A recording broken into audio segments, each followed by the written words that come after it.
Hello guys, magandang gabi.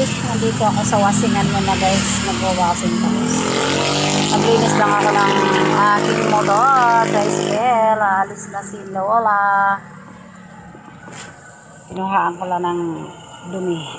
Bukas na ako totally magwasin kasi madilim na guys. Biyahe na si Lola guys. Grabe, ang pawis para akong naligo. Hanap buhay naman tayo guys. Ayan, mabuti, maliwanag na.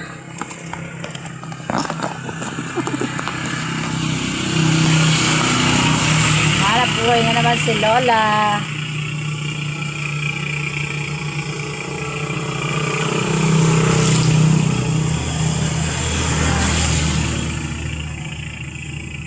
Grabe init.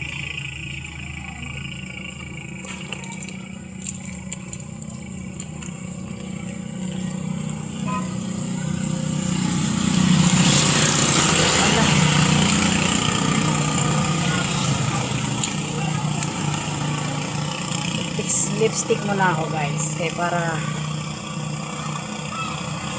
maganda mo na si Lola guys ha.